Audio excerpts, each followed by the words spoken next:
Hindi lingid sa lahat ang tampuhan sa pagitan ni dating Pangulong Joseph Estrada at Senador Panfilo Lacson. Ngayon, makalipas ang ilang taon, handa na raw silang magkaayos.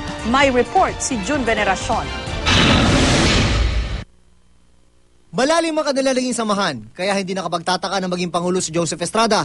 Itinalaga niya agad na PNP Chief si Panfilo Lacson, kahit mas marami pang senior officer ang nalaktawan. Pero nagbago ang lahat dahil daw sa isang panayam kay ERAP tungkol sa pagkidnap at pagpatay sa PR man na si Salvador Bobby Dacer at kanyang driver.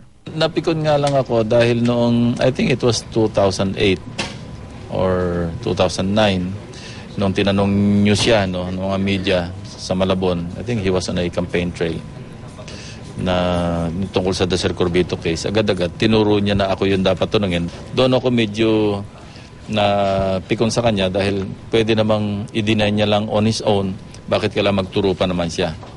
Alam niya namang doon na ako nagkamalas-malas. Isinama si Lacson sa asunto sa Dacer Corbito murder. Pero bago ilabas ang warrant of arrest laban sa kanya, lumabas ng bansa si Lacson.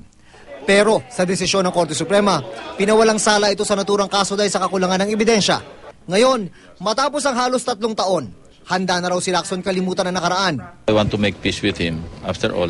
Kasi maalala ko rin yung pinagdaanan namin nung araw. Ano? Marami na kaming hirap na nagsama. Simula pa noong Vice President siya noong 1992. No? Na nagkasama. Inisip ko rin, it's about time na siguro kalimutan na rin yung whatever animosities na nagkaroon kami. Nakahanda nga raw si Senador Jinggoy Estrada na maging tulay sa pagitan ng kanyang ama at ni Lacson. I can initiate a meeting. Why not? So do you have intention na parang mag-mediate? Oh, of course. Oh, I'll be more than willing to set up a meeting or a dinner for both of them. Sabi naman ni ERAP, hindi na kailangan ng tulay. Maraming bagyo ngayon, baka bumuksak pa yung tulay. Diretso na lang.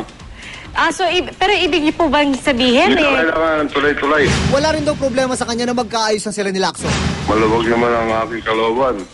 Anywhere, any place. Oho. Kayo ho Hindi na ba? kailangan ng tulay.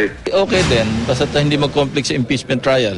So, yun lang naman ang pinagkakaabala namin plus yung sessions at saka yung mga hearings. So, kung may pagkakataon nga, anytime, I'll be very happy to, Sa tono ng dalawa, mukhang ang inaabangan nila ngayon ay kung kailan at saan mangyayari ang muli nilang pagkakamay.